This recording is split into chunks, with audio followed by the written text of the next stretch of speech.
सबसे पहले part A में हम main stream Indian freedom struggle को कवर करेंगे। उसके बाद पार्ट बी में ब्रिटिश गवर्नेंस सिस्टम को डिटेल में जानेंगे और पार्ट सी में मेन स्ट्रीम फ्रीडम स्ट्रगल के साथ चलती कुछ इंपॉर्टेंट पैरेलल मूवमेंट्स की बात करेंगे। तो आइए शुरू करते हैं पार्ट ए यानी इंडियन फ्रीडम स्ट्रगल से। Advent of Europeans in India. दोस्तों, ये तो हम सभी जानते हैं कि ब्रिटिशर्स एक ट्रेडिंग कंपनी की तरह इंडिया आते हैं और अल्टीमेटली एक पॉलिटिकल पावर बनकर अपना एम्पायर एस्टैब्लिश करते हैं। लेकिन ब्रिटिशर्स के अलावा और भी कुछ यूरोपियन कंपनीज ट्रेड करने के लिए इंडिया आती हैं। पर उनके बारे में बात करने से पहले हम ये जानेंगे कि ऐसी क्या कंडीशंस थीं कि यूरोपियन कंपनीज ने इंडिया का रुख किया। Why did European companies come to India? दोस्तों, एंशिएंट टाइम से ही इंडिया और यूरोप के अच्छे ट्रेड रिलेशंस थे। इंडिया के कॉटन, सिल्क, टेक्सटाइल्स और स्पाइसेस की यूरोप के मार्केट में काफी हाई डिमांड रहती थी। मिडिल एजेस में इस ट्रेड के एशियन पार्ट को अरब मर्चेंट्स और मेडिटेरेनियन और यूरोपियन पार्ट को इटालियंस डील करते थे। क्योंकि अभी तक केप ऑफ गुड होप वाला रूट डिस्कवर नहीं हुआ था, तो ट्रेड कॉन्स्टेंटिनोपल यानी प्रेजेंट डे इस्तांबुल होकर किया जाता था। लेकिन जब ऑटोमन टर्क्स एशिया माइनर पर कंट्रोल एस्टैब्लिश करते हैं और 1453 में कॉन्स्टेंटिनोपल को कैप्चर कर लिया जाता है, तब ईस्ट और वेस्ट के बीच के ओल्ड ट्रेड रूट्स भी इनके कंट्रोल में आ जाते हैं। उसके अलावा वेनिस और जेनोवा के मर्चेंट्स कॉन्स्टेंटिनोपल के पास लोकेटेड होने का फायदा उठाकर यूरोप और एशिया के बीच ट्रेड पर अपनी मोनोपोली एस्टैब्लिश कर लेते हैं और वो किसी नए यूरोपियन नेशन स्टेट को इसमें शेयर नहीं देना चाहते थे। नतीजतन वेस्ट यूरोपियन स्टेट्स और मर्चेंट्स नए और सेफ ट्रेड रूट्स को सर्च करते हैं। वो अरब और वेनिशियंस की मोनोपोली को तोड़ना, टर्किश हॉस्टिलिटी से बचना और ईस्ट के साथ डायरेक्ट ट्रेड रिलेशंस एस्टैब्लिश करना चाहते थे। इसमें सबसे पहले स्टेप्स लेने वाले थे पोर्चुगल और स्पेन। यहां की गवर्नमेंट्स मर्चेंट्स की सी वॉयजेस को स्पॉन्सर करती हैं। साथ ही साइंटिफिक डिस्कवरीज जैसे कि मैरिना कंपस और लॉन्ग डिस्टेंस शिप्स का इन्वेंशन भी इसमें हेल्प करता है। इन्हीं एफर्ट्स की वजह से 1492 में स्पेन के क्रिस्टोफर कोलंबस वॉयज पर निकलते हैं, पर वो इंडिया पहुंचने की जगह अमेरिका पहुंच जाते हैं। फाइनली 1498 में पोर्चुगल के वास्को ड गामा यूरोप से इंडिया पहुंचने के लिए एक नए sea route via Cape of Good Hope की डिस्कवरी करते हैं। तो चलिए डिटेल में जानते हैं इनके बारे में। Portuguese seller Vasco da Gama 20 मई 1498 को साउथ वेस्ट इंडिया के एक इंपॉर्टेंट सी पोर्ट कैलिकट पहुंचते हैं। किंग जैमोरिन, जो कैलिकट के लोकल रूलर थे, उनका स्वागत करते हैं और ट्रेड को प्रमोट करने के लिए उन्हें कुछ प्रिविलेजेस भी ग्रांट करते हैं। ऐसा इसलिए क्योंकि ट्रेड लेवी लोकल रूलर के लिए इनकम का एक इंपॉर्टेंट सोर्स था। इंडिया में 3 महीने रहने के बाद वास्को ड गामा एक रिच कार्गो के साथ यूरोप वापस लौट जाते हैं। इस कार्गो को वो यूरोप की मार्केट में बहुत हाई रेट पर सेल करते हैं। कहा जाता है कि उनकी पूरी यात्रा की कॉस्ट का 60 टाइम्स रिटर्न उन्हें मिलता है इस सेल से। वास्को ड गामा 1501 एडी में फिर से इंडिया आते हैं। वो कन्ननौर में एक ट्रेडिंग फैक्ट्री सेटअप करते हैं। यहां से इंडिया और पोर्चुगल के बीच ट्रेड लिंक्स की शुरुआत होती है और कैलिकट, कन्ननौर और Cochin important Portuguese trading centres बनकर उभरते हैं। पोर्चुगीज की बढ़ती हुई पावर्स और उनकी अनफेयर ट्रेड डिमांड्स, जैसे कि अरेबियन सी में मोनोपोली की कोशिश, उनके और लोकल रूलर जैमोरिन के बीच हॉस्टिलिटीज बढ़ा देती हैं। पोर्चुगीज ट्रेडर्स डिमांड रखते हैं कि जैमोरिन अपने एरिया में से मुस्लिम ट्रेडर्स को बाहर कर दे। जैमोरिन उनकी डिमांड को नहीं मानते और दोनों के बीच इसी बात को लेकर एक मिलिट्री फेस ऑफ होता है, जिसमें जैमोरिन हार जाते हैं और पोर्चुगीज की मिलिट्री सुपीरियरिटी एस्टैब्लिश हो जाती है। इसके बाद से पोर्चुगीज पावर का राइज होना शुरू होता है। आइए जानते हैं कैसे। Rise of Portuguese power in India. 1505 AD में पहले Portuguese governor Francisco de Almeida appoint होकर इंडिया आते हैं। इनकी पॉलिसी थी इंडियन ओशन पर अपना कंट्रोल एस्टैब्लिश करना, इसलिए इनकी पॉलिसी को ब्लू वाटर पॉलिसी भी बोला जाता है। कार्टेज सिस्टम इनकी पॉलिसी का सबसे इंपॉर्टेंट फीचर था। कार्टेज एक तरह का नेवल ट्रेड लाइसेंस या पास होता था, जो पोर्चुगीज कंपनी से बाकी सभी इंडियन और एशियन ट्रेडर्स को इंडियन ओशन में ट्रेड करने के लिए लेना होता था। साथ ही लंबे रूट्स के शिप्स जो पोर्चुगीज के कंट्रोल किए हुए पोर्ट्स पर रुकते हुए स्ट्रेट ऑफ मलक्का की तरफ जाते थे, उन्हें भी ये कार्टेज लेना होता था। जिनके पास ये पास नहीं होता था, उनकी शिप्स और कार्गो को पोर्चुगीज अपने कब्जे में ले लेते थे। इसे इंप्लीमेंट करने के लिए पोर्चुगीज अपने मिलिट्री शिप्स और कैनन्स को ट्रेडिंग शिप्स के साथ रखते थे। 1509 एडी में अल्मेडा को रिप्लेस करके अल्फोंसो द अल्बुकर्क गवर्नर बनते हैं। ये 1510 एडी में बीजापुर के सुल्तान से गोवा को कैप्चर करते हैं। इनको ही इंडिया में पोर्चुगीज पावर का रियल फाउंडर बोला जाता है। अल्बुकर्क मलक्का और सिलोन को भी कैप्चर कर लेते हैं और कैलिकट में एक फोर्ट बनवाते हैं। इनके बाद गवर्नर बनते हैं नीनो द कून्या, जो 1530 एडी में पोर्चुगीज की इंडियन कैपिटल को कोचीन से गोवा शिफ्ट करते हैं। ये 1534 एडी में गुजरात के बहादुर शाह से दीव और बैसेन अक्वायर कर लेते हैं और 1559 एडी में दमन को भी। पोर्चुगीज का कोस्टल एरियाज पे कंट्रोल और उनकी सुपीरियर नेवल पावर उनको बहुत हेल्प करती है और 16th सेंचुरी का एंड होते होते पोर्चुगीज न केवल गोवा, दमन, दीव और सेल्सेट पर कैप्चर कर लेते हैं, बल्कि इंडियन कोस्ट के अलोंग एक बड़े एरिया पर उनका कंट्रोल होता है। लेकिन फिर 16th सेंचुरी के बाद से इनकी पावर का डिक्लाइन शुरू होता है। 1631 में पोर्चुगीज मुगल एम्परर शाहजहां के नोबल कासिम खान के हाथों हुगली खो देते हैं। फिर 1661 में पोर्चुगल के किंग बॉम्बे डाउरी के रूप में इंग्लैंड के चार्ल्स II को दे देते हैं। 1739 में पोर्चुगीज से सेल्सेट और बैसेन मराठास जीत लेते हैं। इस तरह पोर्चुगीज की पावर काफी कम रह जाती है, लेकिन इसके बाद भी गोवा, दीव और दमन पर 1961 तक इनका कंट्रोल बना रहता है। आइए पोर्चुगीज के कुछ इंपॉर्टेंट कॉन्ट्रीब्यूशंस को जानते हैं। Portuguese gifts to India. Famous Jesuit saint Francisco Xavier Portuguese governor Alfonso de Souza के साथ 1542 में इंडिया आते हैं। इन्हें आज भी इंडिया के कैथोलिक क्रिश्चियंस बहुत मानते हैं। टोबैको, टोमेटो, पोटैटो और चिलीज का कल्टीवेशन भी पोर्चुगीज ने ही इंडिया में इंट्रोड्यूस किया था। 1556 एडी में इन्होंने इंडिया का फर्स्ट प्रिंटिंग प्रेस एस्टैब्लिश किया था गोवा में। दोस्तों, यह तो बात हुई इंडिया में ट्रेड करने के लिए आने वाली फर्स्ट यूरोपियन पावर की। आइए अब जानते हैं इनको फॉलो करने वाली नेक्स्ट ट्रेडिंग कंपनी यानी कि डच के बारे में। डच। दोस्तों, यूरोप के नेदरलैंड्स देश में रहने वाले लोगों को डच कहा जाता है। 20 मार्च 1602 को डच पार्लियामेंट ने एक चार्टर के द्वारा डच ईस्ट इंडिया कंपनी को एस्टैब्लिश किया था। इस कंपनी को 21 सालों तक इंडिया और ईस्ट के देशों के साथ ट्रेड, इन्वेजन और कॉन्क्वेस्ट करने का राइट भी पार्लियामेंट ने दिया था। ये इंडिया में आकर पोर्चुगीज की मोनोपोली को खत्म करते हैं। डच अपनी पहली फैक्ट्री 1605 में आंध्र प्रदेश के मसूलीपट्टनम में बनाते हैं। उसके बाद और भी जगह अपनी फैक्ट्रीज को एस्टैब्लिश करते हैं, जैसे कि 1610 में पुलिकट, 1616 में सूरत, 1653 में चिंसूरा, 1659 में पटना, बालासोर, नागपट्टिनम, कराईकल, कासिम बाजार और 1663 में कोचिन में। इनका हेडक्वार्टर तमिलनाडु के पुलिकट में था। 17th सेंचुरी में इंडिया से होने वाले स्पाइस यानी मसालों के व्यापार पर डच अपनी मोनोपोली स्टैब्लिश करने में कामयाब होते हैं। इसके अलावा cotton textiles, Indigo, silk, opium etcetera का भी एक्सपोर्ट डच इंडिया से करते थे। इंग्लिश कंपनी के आने के बाद डच पावर का डिक्लाइन शुरू हो जाता है। 1759 में 7 इयर्स वॉर के दौरान इंडिया के ईस्ट कोस्ट पर इंग्लिश और डच कंपनीज के बीच बैटल ऑफ बेदरा होती है, जिसमें डच को हार का सामना करना पड़ता है। इस बैटल को बैटल ऑफ चिंसुरा या बैटल ऑफ हुगली भी कहा जाता है। Finally Dutch east India company को 1798 में लिक्विडेट कर दिया जाता है। दोस्तों, अब बात करते हैं सबसे ज्यादा सफल ट्रेडिंग कंपनी की, यानी कि इंग्लिश ईस्ट इंडिया कंपनी की। Arrival of English East India Company।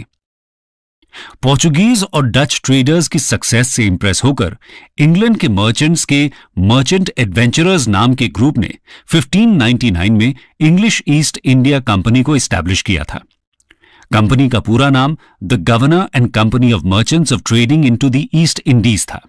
31 दिसंबर 1600 को इंग्लैंड की क्वीन एलिजाबेथ I 15 सालों के लिए ईस्ट इंडिया कंपनी को ईस्टर्न ट्रेड का चार्टर ग्रांट करती हैं, जिसका मतलब यह था कि इस कंपनी को ईस्ट के साथ ट्रेड करने की मोनोपोली होगी। इंग्लैंड से और कोई भी कंपनी यहां ट्रेड नहीं कर सकेगी। 1608 में कंपनी कैप्टन विलियम हॉकिंस को मुगल एम्परर जहांगीर के दरबार में भेजती है। उनका मकसद जहांगीर से रॉयल फरमान हासिल करना था, जिससे वो सूरत में अपनी ट्रेडिंग फैक्ट्री स्टैब्लिश कर सकें। लेकिन पोर्चुगीज के इंट्रीग्स के चलते हॉकिंस को कोई भी कंसेशन नहीं मिल पाता और उन्हें 1611 में जहांगीर के कोर्ट से वापस जाना पड़ता है। अंग्रेज समझ जाते हैं कि पोर्चुगीज के रहते उनका ट्रेड करना मुश्किल है, इसलिए 1611 में सूरत के पास स्वाली होल में एक नेवल बैटल में पोर्चुगीज को अंग्रेज हरा देते हैं। इससे जहांगीर को भी अंग्रेजों की पावर का यकीन हो जाता है और फिर 1613 में जहांगीर उन्हें इंडिया के वेस्ट कोस्ट पर फैक्ट्री एस्टैब्लिश करने की परमिशन भी दे देते हैं। तब अंग्रेज 1613 में सूरत में अपनी पहली फैक्ट्री एस्टैब्लिश करते हैं। फिर 1615 में इंग्लैंड के emperor James I sir Thomas Roe को जहांगीर के कोर्ट में भेजते हैं, कंपनी के लिए और कंसेशन की डिमांड लेकर। रो अपनी बातों से जहांगीर को मना लेते हैं और वो कंपनी को रॉयल चार्टर ग्रांट करते हैं, जिससे कंपनी को मुगल टेरिटरी में कहीं भी व्यापार करने और फैक्ट्री एस्टैब्लिश करने की आजादी मिल जाती है। इसके बाद कंपनी इंडिया में अलग अलग जगह फैक्ट्रीज एस्टैब्लिश करती है, जैसे कि मसूलीपट्टनम, आगरा, अहमदाबाद, ओडिशा के बालासोर और हरिहरपुर एटसेट्रा में। 1639 में कंपनी को मद्रास की लीज मिलती है और यहां फोर्ट सेंट जॉर्ज बनाया जाता है और 1668 में कंपनी को चार्ल्स II से बॉम्बे लीज पर मिल जाता है, जो चार्ल्स II को पोर्चुगीज से डाउरी में मिला था, जैसा कि हम पहले देख चुके हैं। 1698-99 में बंगाल के सूबेदार आजिम उस शान की परमिशन से सिर्फ 1200 रुपए देने पर कंपनी को सुतनाती, गोविंदपुर और कालीकता की जमींदारी मिल जाती है। यहां पर ही 1700 में फोर्ट विलियम की स्थापना होती है।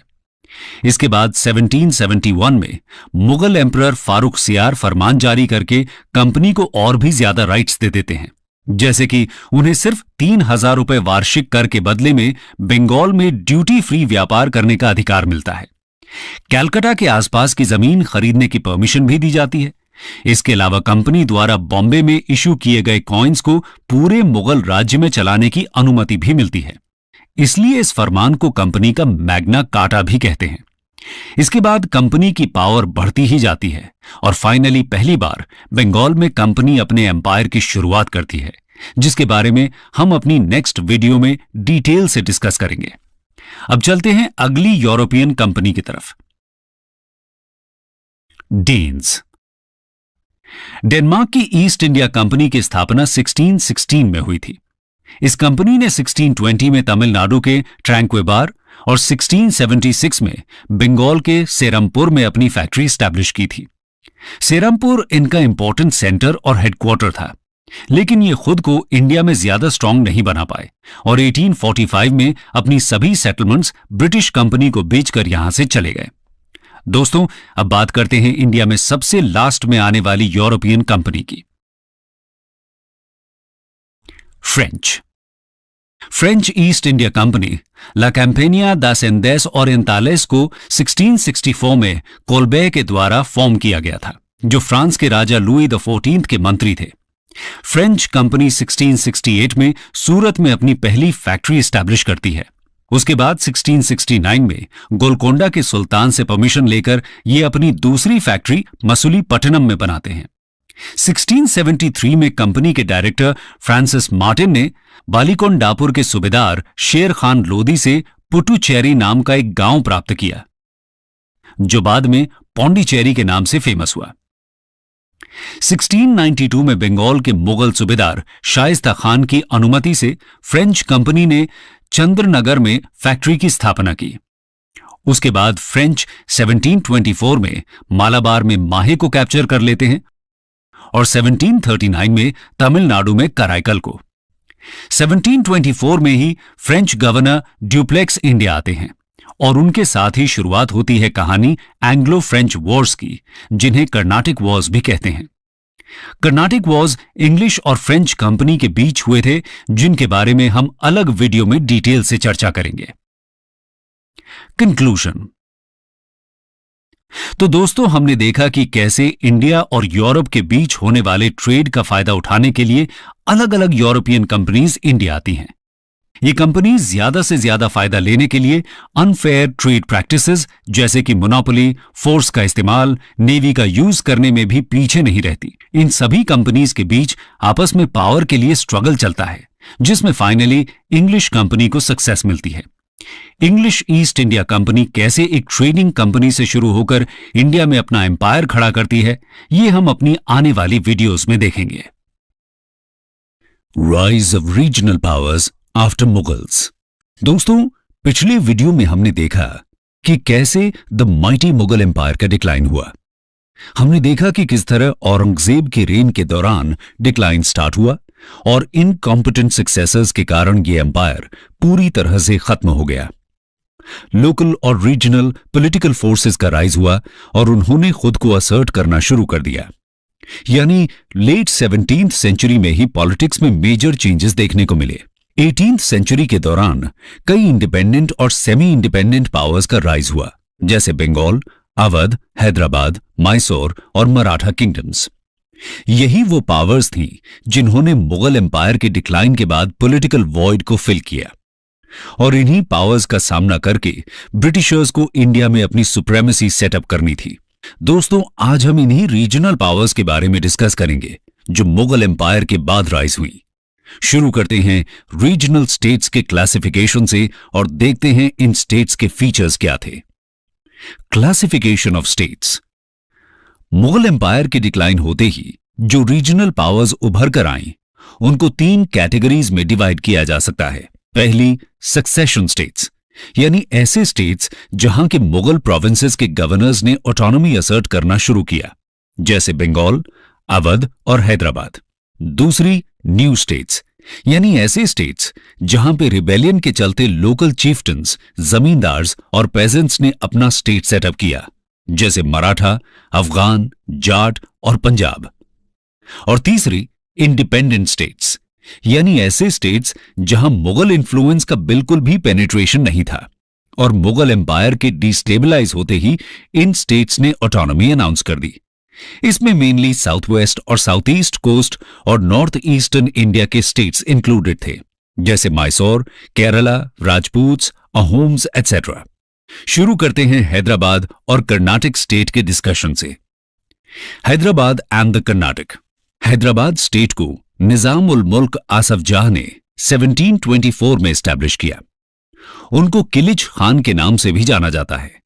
निजाम उल मुल्क औरंगजेब के एरा के बाद के लीडिंग नोबल्स में से एक थे। 1720 में उनको डेक्कन की वाइस रॉयल्टी मिली।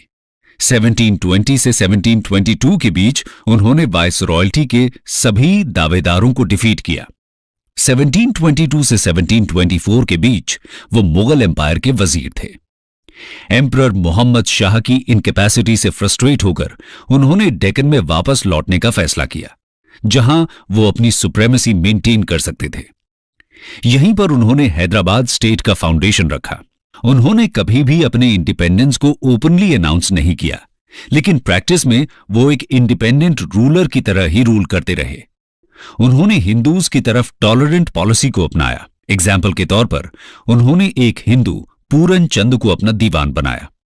उन्होंने मुगल पैटर्न पर जागीरदारी सिस्टम को इंप्लीमेंट करके डेक्कन में एक ऑर्डरली एडमिनिस्ट्रेशन को एस्टैब्लिश किया और अपनी पावर को कंसोलिडेट किया।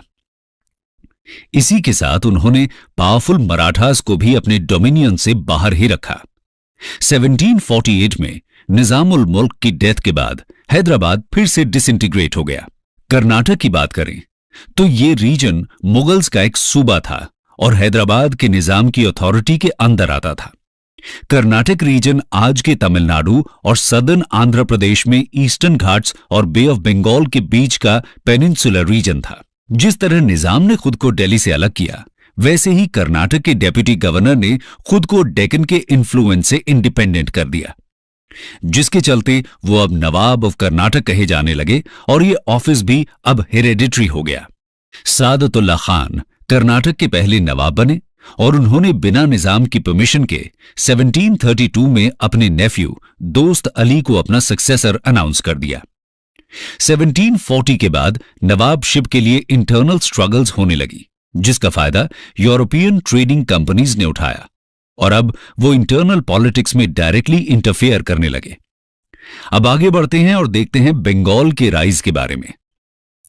बंगाल सेंट्रल अथॉरिटी की वीकनेस के चलते एक्सेप्शनल एबिलिटी के दो लोगों ने बंगाल को एक वर्चुअली इंडिपेंडेंट स्टेट बना दिया और ये दो लोग थे मुर्शीद कुली खान और अली वर्दी खान।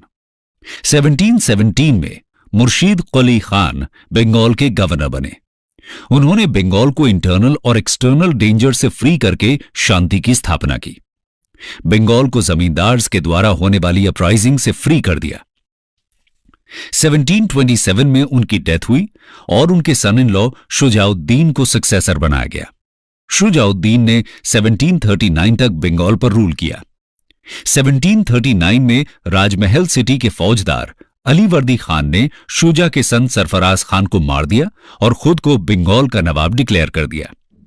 इन तीनों नवाब्स ने बंगाल को पीस और ऑर्डरली एडमिनिस्ट्रेशन का एक लंबा दौर दिया और ट्रेड एंड इंडस्ट्री को प्रमोट किया। मुर्शीद कुली खान ने बंगाल में रेवेन्यू फार्मिंग के सिस्टम को इंट्रोड्यूस किया। दोस्तों, रेवेन्यू फार्मिंग एक रेवेन्यू कलेक्शन का तरीका था जिसमें स्टेट के बिहाफ पर एक रेवेन्यू ऑफिशियल पेजेंट से रेवेन्यू कलेक्ट करता था और एक फिक्स्ड अमाउंट स्टेट को देता था। खान ने लोकल जमींदार्स और मर्चेंट बैंकर्स से रेवेन्यू फार्मर्स को रिक्रूट किया। उन्होंने डिस्ट्रेस में जी रहे पुअर कल्टीवेटर्स के लिए एग्रीकल्चरल लोन्स का प्रोविजन भी रखा, जिसको टक्कावी कहा जाता था। मुर्शीद खान और उनके सक्सेसर्स ने हिंदू और मुस्लिम्स दोनों को ही एम्प्लॉयमेंट की इक्वल अपॉर्चुनिटीज दी। हाईएस्ट सिविल और मिलिट्री पोस्ट्स को बंगालीज से फिल किया गया जो मोस्टली हिंदू थे। अली वर्दी खान ने इंग्लिश और फ्रेंच को कैलकाटा और चंदरनगर की फैक्ट्रीज को फोर्टिफाई करने की परमिशन नहीं दी, लेकिन बंगाल के नवाब्स शॉर्ट साइटेड साबित हुए। उन्होंने इंग्लिश ईस्ट इंडिया कंपनी की बढ़ती टेंडेंसी को इफेक्टिवली एंड नहीं किया। उनका मानना था कि सिर्फ एक ट्रेडिंग कंपनी उनकी पावर को थ्रेटन नहीं कर सकती। बंगाल के नवाब्स ने एक स्ट्रांग आर्मी होने की नीड को अंडर एस्टिमेट किया, जिसका उन्हें भारी नुकसान उठाना पड़ा। 1756-57 में अली वर्दी के सक्सेसर सिराजुद्दौला पर जब ईस्ट इंडिया कंपनी ने वॉर डिक्लेयर किया, तब एक स्ट्रांग आर्मी की एब्सेंस के चलते ब्रिटिशर्स की विक्ट्री हुई। अब देखते हैं अवध स्टेट के बारे में। अवध की इंडिपेंडेंट प्रिंसिपैलिटी के फाउंडर थे सादत खान बुरहान उल मुल्क, जिनको 1722 में अवध का गवर्नर बनाया गया था। उनके अपॉइंटमेंट के दौरान अवध प्रोविंस में कई जमींदार्स ने रिबेलियन कर दिया था। कई सालों तक सादत खान को उनसे वॉर करना पड़ा। फाइनली लॉलेसनेस और बड़े जमींदार्स को सप्रेस करने में वो सक्सेसफुल रहे। 1723 में उन्होंने एक नया रेवेन्यू सेटलमेंट किया। उन्होंने इक्विटेबल लैंड रेवेन्यू को इंट्रोड्यूस करके पेजेंट्स की कंडीशन में सुधार किया। इसी के साथ उन्होंने पेजेंट्स को बड़े जमींदार्स के ऑपरेशन से भी प्रोटेक्शन प्रोवाइड की। बंगाल नवाब्स की तरह उन्होंने भी हिंदूज और मुस्लिम्स के बीच डिस्क्रिमिनेशन नहीं किया। ऐसा बताया जाता है कि नादिर शाह के 1739 के इन्वेजन में बड़ी मात्रा में लूट की डिमांड के चलते उन्होंने सुसाइड कर लिया। उनके नेफ्यू सफदरजंग ने फिर उनको सक्सीड किया। सफदरजंग को 1748 में मुगल एम्पायर का वजीर बनाया और उनको इलाहाबाद का प्रोविंस भी ग्रांट किया गया। 1754 में उनकी डेथ हुई। अपनी डेथ के पहले उन्होंने अवध और इलाहाबाद में पीस एस्टैब्लिश किया। उन्होंने मराठा सरदार से भी अलायंस किया, जिससे मराठा इनकर्जन से बचा जा सके। राजपूत चीफ्टन्स की लॉयल्टी भी उन्होंने हासिल की। सफदरजंग ने एक इक्विटेबल जस्टिस सिस्टम को भी एस्टैब्लिश किया। आगे बढ़ते हैं और देखते हैं मैसूर स्टेट के बारे में। दोस्तों, साउथ इंडिया में हैदराबाद के अलावा एक और इंपॉर्टेंट पावर यानी मैसूर का राइज हैदर अली के अंडर 18th सेंचुरी में हुआ। विजयनगर एम्पायर के एंड होने के बाद से ही मैसूर स्टेट ने अपना इंडिपेंडेंस बनाए रखा। मुगल एम्पायर का वो सिर्फ एक नॉमिनल पार्ट था। 1721 में पैदा हुए हैदर अली ने अपने करियर की शुरुआत मैसूर आर्मी में एक छोटे से ऑफिसर के रूप में की। वो एक ब्रिलियंट कमांडर थे। उन्होंने वेस्टर्न मिलिट्री ट्रेनिंग की इंपॉर्टेंस को समझा और इसे अपने ट्रूप्स में लागू किया। मैसूर के रूलर नंजराज को उन्होंने 1761 में ओवरथ्रो कर दिया और अपनी अथॉरिटी स्टैब्लिश की। नंजराज वोडियार डायनेस्टी से बिलोंग करते थे। सभी रेबल्स को उन्होंने कंट्रोल में किया और जल्द ही बिदनूर, सुंडा, सेरा, कनारा और मालाबार को कैप्चर किया। उन्होंने भी रिलीजियस टॉलरेंस की पॉलिसी को अपनाया। वो लगातार मराठा सरदार्स, निजाम और ब्रिटिश के साथ वॉर में एंगेज्ड रहे। 1782 में उनकी डेथ हुई और उनके बेटे टीपू सुल्तान ने उनको सक्सीड किया। टीपू सुल्तान ने नए कैलेंडर, कॉइनेज सिस्टम और वेट्स और मेजर्स के स्केल्स को भी इंट्रोड्यूस किया। उनकी आर्मी में मस्केट्स और बेयोनेट्स का इस्तेमाल किया जाता था, जो कि यूरोपियन फैशन में बनाए जाते थे और मैसूर में ही मैन्युफैक्चर किए जाते थे। 1796 में उन्होंने एक मॉडर्न नेवी को बनाने का भी एफर्ट किया। 1799 में हुए फोर्थ एंग्लो मैसूर वॉर में उनकी डेथ हो गई। अब बढ़ते हैं केरला की तरफ। केरला 18th सेंचुरी की शुरुआत में Kerala large number of feudal chiefs और राजाज में डिवाइडेड था।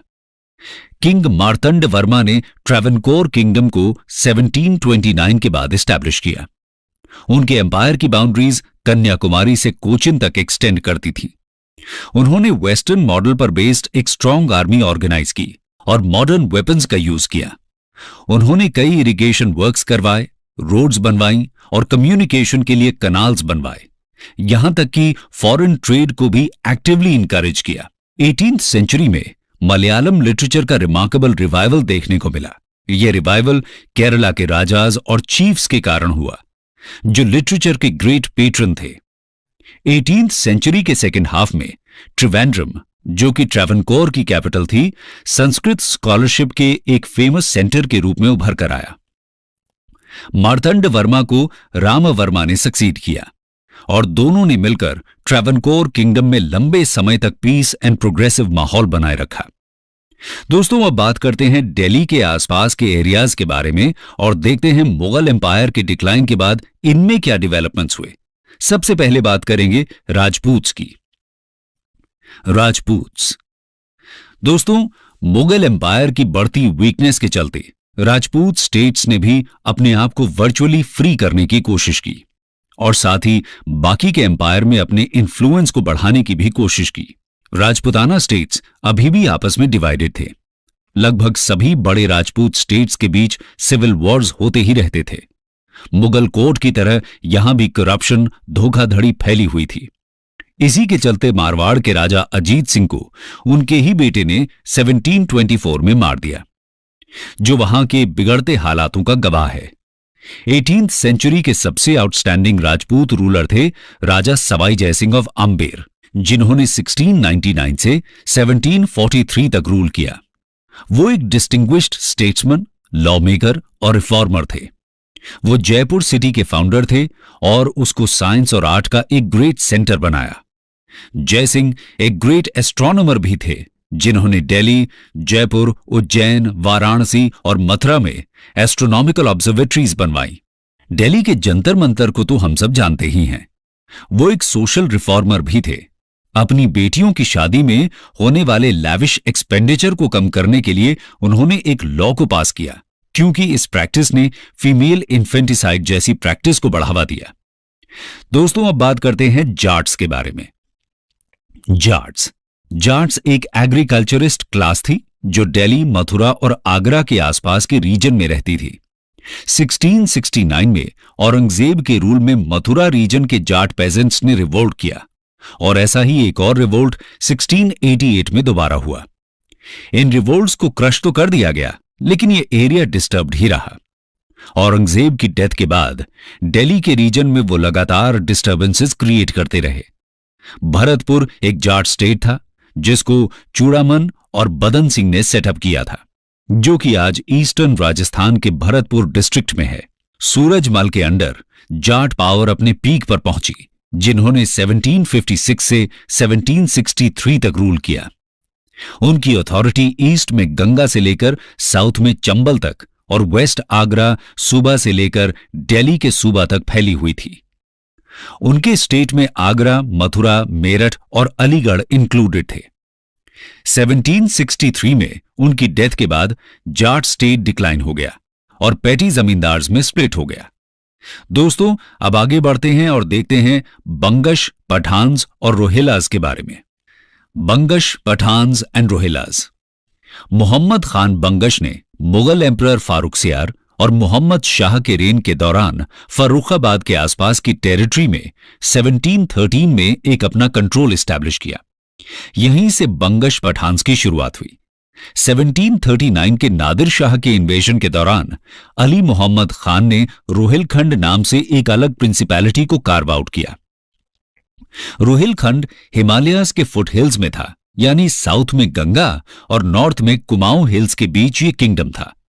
अब देखते हैं एक इंपॉर्टेंट रीजनल पावर सिख्स के बारे में। सिख्स। दोस्तों, 10th और लास्ट सिख गुरु गोबिंद सिंह ने मुगल्स की रिपीटेड एट्रॉसिटीज से बचने के लिए सिख्स को एक मिलिटेंट सेक्ट में ट्रांसफॉर्म किया। उनकी लीडरशिप में सिख कम्युनिटी एक पॉलिटिकल और मिलिट्री फोर्स बनी। बंदा बहादुर, जिन्होंने 1708 में लीडरशिप अस्यूम की, ने 8 साल तक मुगल आर्मी के अगेंस्ट स्ट्रगल किया और पेजेंट्स और लोअर कास्ट लोगों के साथ मार्च किया। 1715 में उनको कैप्चर कर लिया गया और मार दिया गया।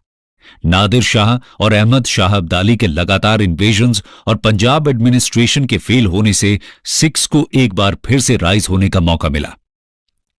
1765 से 1800 के बीच सिख्स ने पंजाब और जम्मू को अपने कंट्रोल में ले लिया।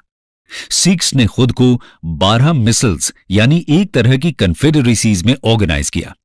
ये सभी मिसल्स आपस में कोऑपरेशन में रहते थे। 18th सेंचुरी के एंड में सुकर चकिया मिसल के चीफ रणजीत सिंह प्रोमिनेंस में आए। वो एक स्ट्रांग और करेजियस सोल्जर थे और एक एफिशिएंट एडमिनिस्ट्रेटर थे।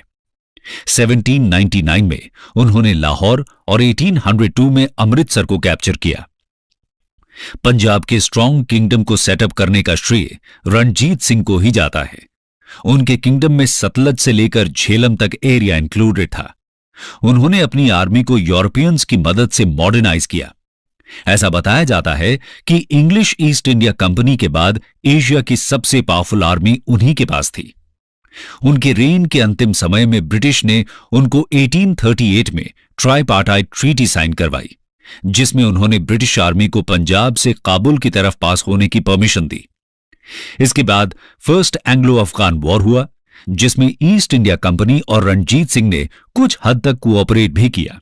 1839 में उनकी डेथ हुई और उनके सक्सेसर्स स्टेट को इंटैक्ट नहीं रख पाए और जल्द ही ब्रिटिश ने उस पर कब्जा कर लिया।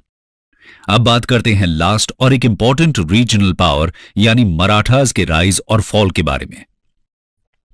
Rise and fall of the Marathas. Succession states में मुगल एम्पायर के सामने सबसे बड़ा चैलेंज मराठा किंगडम की तरफ से आया। बल्कि यह कहा जा सकता है कि सिर्फ मराठा किंगडम ही मुगल एम्पायर को रिप्लेस करने की स्ट्रेंथ रखता था। लेकिन मराठा सरदार्स में यूनिटी की कमी थी और एक ऑल इंडिया एम्पायर को सेटअप करने के लिए जरूरी आउटलुक और विजन लैकिंग था। छत्रपति शिवाजी महाराज के ग्रैंडसन शाहू 1689 से ही औरंगजेब के प्रिजनर थे। 1707 में औरंगजेब की डेथ के बाद उनको रिलीज कर दिया गया और जल्द ही सतारा के शाहू और कोल्हापुर की ताराबाई के बीच एक सिविल वॉर छिड़ गई। मराठा सरदार्स में एक फैक्शनलिज्म क्रिएट हो गया। इस कॉन्फ्लिक्ट के बीच बालाजी विश्वनाथ की लीडरशिप में मराठा गवर्नमेंट में एक नए तरह का सिस्टम इवॉल्व हुआ। यह पीरियड पेशवा डोमिनेशन का पीरियड था, जिसमें मराठा स्टेट एक एम्पायर में ट्रांसफॉर्म हुआ। विश्वनाथ 1713 में पेशवा यानी चीफ मिनिस्टर बने। स्टेट की सारी पावर पेशवा के पास होने लगी, यानी पेशवा एक तरह से मराठा एम्पायर का फंक्शनल हेड था। 1719 में विश्वनाथ ने मुगल एम्परर फारूक सियार को ओवरथ्रो करने में सैयद ब्रदर्स की भी मदद की। यहां से उनको मुगल एम्पायर की वीकनेस का पता चला और अब वो नॉर्थ में एक्सपैंड करने के लिए तैयार हुए। 1720 में बालाजी विश्वनाथ की डेथ हुई और उनके 20 साल के बेटे बाजीराव वन ने उनको सक्सीड किया। बाजीराव की लीडरशिप में मराठास ने मुगल एम्पायर के अगेंस्ट कई कैंपेन्स किए। 1740 में बाजीराव की डेथ तक मराठास ने मालवा, गुजरात और बुंदेलखंड के कुछ पार्ट्स को कॉन्कर कर लिया था। इसी पीरियड में गायकवाड़, होलकर, सिंधिया और भोसले मराठा फैमिलीज प्रोमिनेंस में आई। बाजीराव के रेन में किंगडम ऑफ महाराष्ट्र से बढ़कर मराठा स्टेट अब एक एम्पायर बन गया था जो नॉर्थ में एक्सपैंड कर रहा था, लेकिन एडमिनिस्ट्रेशन पर खास ध्यान नहीं दिया गया। 1740 से 1761 के बीच पेशवा थे नाना साहिब यानी बालाजी बाजीराव। 1749 तक स्टेट अफेयर्स अब पेशवा के हाथों में आ चुके थे। पेशवा का ऑफिस भी हेरेडिटरी हो चुका था और पेशवा स्टेट का डे फैक्टो रूलर था। मालवा, गुजरात और बुंदेलखंड को कंसोलिडेट कर दिया गया था। बंगाल को लगातार इन्वेड किया गया। 1751 में बंगाल के नवाब को ओडिशा को सीड करना पड़ा। साउथ में मैसूर और बाकी माइनर स्टेट्स को भी ट्रिब्यूट पे करने के लिए फोर्स किया गया। मराठास के बारे में हम डिटेल में अपनी नेक्स्ट वीडियो में देखेंगे। अब आते हैं कंक्लूजन पर। कंक्लूजन। तो दोस्तों, हमने देखा कि किस तरह मुगल एम्पायर के डिक्लाइन के बाद रीजनल स्टेट्स का राइज हुआ। औरंगजेब के रेन के दौरान ही मुगल एम्पायर का डिक्लाइन स्टार्ट हुआ। उनकी कंट्रोवर्शियल रिलीजियस पॉलिसीज के चलते रीजनल स्टेट्स में रिबेलियन होने लगे और जब सेंट्रल एडमिनिस्ट्रेशन में वीक रूलर्स आने लगे तो यह प्रोसेस और भी फास्ट हो गया। वीक सेंट्रल एडमिनिस्ट्रेशन के चलते रीजनल पावर्स उभर कर आने लगी और उन्होंने ऑटोनॉमी डिक्लेयर कर दी। जल्द ही इंडिया में एम्पायर एस्टैब्लिश करने की स्ट्रगल स्टार्ट हुई। इसी बीच ब्रिटिशर्स लगातार अपना स्ट्रांग होल्ड बढ़ाने लगे और ग्रेजुअली इंटरनल पॉलिटिक्स में इंटरफेयर करने लगे और आगे चलकर इन्हीं रीजनल पावर्स और इंग्लिश ईस्ट इंडिया कंपनी के बीच स्ट्रगल स्टार्ट हुआ, जिसकी कहानी हम आगे चलकर देखेंगे। The Anglo French rivalry and Karnataka Wars. दोस्तों, हमने पिछली वीडियो में डिस्कस किया था कि कैसे इंडिया में ट्रेड करने के लिए अलग अलग यूरोपियन कंपनीज आती हैं। आज हम उन्हीं में से दो कंपनीज इंग्लिश और फ्रेंच के बीच की राइवलरी को डिस्कस करेंगे। तो चलिए शुरू करते हैं। इंट्रोडक्शन। दोस्तों, वैसे तो ब्रिटिश और फ्रेंच ट्रेड करने के लिए इंडिया आते हैं, लेकिन बाद में ये दोनों इंडिया की पॉलिटिक्स में इन्वॉल्व हो जाते हैं। ऐसा इसलिए क्योंकि ये दोनों ही कंपनीज मर्केंटिलिज्म में यकीन करती थी, जिसके अकॉर्डिंग प्रॉफिट को मैक्सिमाइज करने के लिए ट्रेड में मोनोपोली होना जरूरी माना जाता था। दोनों पावर्स इंडिया में कमर्शियल मोनोपोली चाहती थी, इसलिए दोनों पॉलिटिकल पावर एस्टैब्लिश करने में लग जाते हैं। तो दोनों के बीच राइवलरी होना भी नेचुरल था। इसके साथ ही वर्ल्ड हिस्ट्री में पहले से चली आ रही ट्रेडिशनल एंग्लो फ्रेंच राइवलरी का रिफ्लेक्शन भी इंडिया में देखने को मिलता है। इंडिया में यह राइवलरी 3 कर्नाटिक वॉर्स के फॉर्म में सामने आती है। तो आइए एक एक करके जानते हैं तीनों कर्नाटिक वॉर्स के बारे में। First Carnatic war from 1740 to 1748। Background. Coromandel coast और उसके आसपास के एरिया को यूरोपियंस ने कर्नाटक नाम दिया था। इंग्लिश और फ्रेंच के बीच इंडिया में हुए सभी वॉर्स जनरली इसी एरिया में हुए थे, इसीलिए इन्हें कर्नाटिक वॉर्स बोला जाता है। फर्स्ट कर्नाटिक वॉर यूरोप में हुए ऑस्ट्रियन वॉर ऑफ सक्सेशन का इंडिया में एक्सटेंशन था। 1740 में यूरोप में ऑस्ट्रिया के सक्सेसर के इश्यू पर वॉर शुरू होता है, जिसमें इंग्लैंड और फ्रांस आमने सामने होते हैं। यूरोप की राइवलरी इंडिया में पहुंच जाती है फर्स्ट कर्नाटिक वॉर के रूप में। फर्स्ट कर्नाटिक वॉर के दौरान मद्रास में 1746 में बैटल ऑफ सेंट थॉमस होता है, जिसमें कर्नाटक के नवाब अनवरुद्दीन और फ्रेंच फोर्सेज आमने सामने होते हैं। आइए जानते हैं ऐसा क्यों होता है। Course of the war. India में इंग्लिश और फ्रेंच कंपनीज के बीच हॉस्टिलिटीज की शुरुआत होती है जब 1745 में English navy commodore Curtis Bennett की लीडरशिप में कुछ फ्रेंच शिप्स को सीज कर लेती है। इसका बदला लेने के लिए फ्रेंच गवर्नर ड्यूप्लेक्स मॉरिशस से एक फ्रेंच फ्लीट बुलाते हैं। एडमिरल ला बोदुनवा की लीडरशिप में यह फ्लीट अंग्रेजों की मद्रास फैक्ट्री पर अटैक करती है और आसानी से मद्रास को जीत लिया जाता है। लेकिन इसी बीच कर्नाटक के नवाब अनवरुद्दीन खान फ्रेंच से कहते हैं कि उनकी टेरिटरी में वो इस तरह फाइट नहीं कर सकते और तुरंत मद्रास से वापस जाने का ऑर्डर देते हैं। पर फ्रेंच गवर्नर ड्यूप्लेक्स उन्हें यह कहकर शांत कर देते हैं कि मद्रास को जीतने के बाद वो उसे नवाब को गिफ्ट कर देंगे। जब फ्रेंच मद्रास जीतने के बाद भी नवाब से किया हुआ अपना प्रॉमिस नहीं पूरा करते तो अनवरुद्दीन अपने बेटे महफूज खान की कमांड में 10,000 सोल्जर्स की एक आर्मी मद्रास को कैप्चर करने के लिए भेज देते हैं। फिर फ्रेंच की आर्मी के साथ इनका सामना होता है सेंट थॉमस नाम की जगह पर, जो रिवर अडियार के बैंक पर लोकेटेड है। सिग्निफिकेंस: ये वॉर यूरोपियंस की आंखें खोल देती है। उनको सेंट थॉमस के बैटल से यह रियलाइज होता है कि इवन एक छोटी सी डिसिप्लिन्ड आर्मी आसानी से एक बड़ी इंडियन आर्मी को हरा सकती है, क्योंकि इस बैटल में फ्रेंच साइड से 230 यूरोपियंस और 700 इंडियन सोल्जर्स मिलकर नेटिव आर्मी की 10,000 की फोर्स को हरा देते हैं। उसके अलावा डेक्कन में चल रहे एंग्लो फ्रेंच कॉन्फ्लिक्ट में नेवल फोर्स की इंपॉर्टेंस भी इस वॉर के बाद बहुत क्लियर हो जाती है। दोस्तों, एख-ला-शैपेल की संधि से फर्स्ट कर्नाटिक वॉर का एंड तो हो गया, लेकिन इनके आपस में रिश्ते इससे फ्रेंडली नहीं बनते हैं। इनकी राइवलरी कंटिन्यू रहती है और जन्म देती है सेकंड कर्नाटिक वॉर को। आइए अब उसके बारे में जानते हैं। Second Carnatic war 1749 to 1754। Background: first Carnatic war के बाद फ्रेंच गवर्नर ड्यूप्लेक्स के पॉलिटिकल एम्बिशंस बढ़ जाते हैं। वो सदर्न इंडिया में फ्रेंच की पावर और पॉलिटिकल प्रभाव को बढ़ाने के लिए वहां के लोकल डायनेस्टिक डिस्प्यूट्स में इंटरफेयर करना शुरू करते हैं। उनका एक एम इसमें अंग्रेजों की पावर को कम करना भी था। उनको ऐसा करने का मौका मिलता है जब हैदराबाद और कर्नाटक के थ्रोन को लेकर डिस्प्यूट शुरू हो जाता है। हैदराबाद के निजाम आजफ जहां की 21 मई 1748 को मृत्यु हो जाती है और उनके बेटे नसीर जंग हैदराबाद के अगले निजाम बनते हैं। लेकिन इनके नेफ्यू और आसफ जहां के ग्रैंडसन मुजफ्फर जंग इनको चैलेंज करते हैं और खुद निजाम की गद्दी चाहते हैं। उधर दूसरी तरफ कर्नाटक में नवाब अनवरुद्दीन को चैलेंज कर रहे होते हैं वहां के फॉर्मर नवाब दोस्त अली के सन इन लॉ चंदा साहब।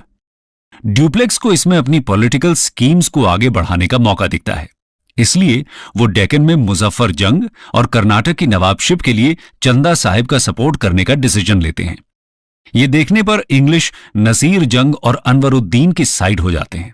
इस तरह यहां से शुरू होती है सेकंड कर्नाटिक वॉर की कहानी, जो 1749 से 1754 तक चलता है। आइए जानते हैं इस वॉर के दौरान क्या क्या घटनाएं हुई। Course of the war: Dupleix के प्लान को सक्सेस मिलती है जब मुजफ्फर जंग चंदा साहिब और फ्रेंच की कंबाइंड आर्मी के हाथों 1749 में वेल्लोर के पास हुई बैटल ऑफ अंबर के दौरान अनवरुद्दीन की हार और मृत्यु हो जाती है और दिसंबर 1750 में नसीर जंग को भी मार दिया जाता है। मुजफ्फर जंग डेक्कन के निजाम बन जाते हैं और ड्यूप्लेक्स को रिवॉर्ड के तौर पर रिवर कृष्णा के साउथ की पूरी मुगल टेरिटरी का गवर्नर डिक्लेयर कर देते हैं। इसके अलावा नॉर्दर्न सरकार्स के कुछ डिस्ट्रिक्ट्स भी फ्रेंच को दे दिए जाते हैं और निजाम की रिक्वेस्ट पर एक फ्रेंच आर्मी को हैदराबाद में तैनात कर दिया जाता है, जिससे वहां फ्रेंच इंटरेस्ट्स को सुरक्षित रखा जा सके। लेकिन कुछ ही महीनों के बाद मुजफ्फर जंग को मार दिया जाता है और फ्रेंच मुजफ्फर के अंकल सलाबत जंग को नया निजाम बनाते हैं। 1751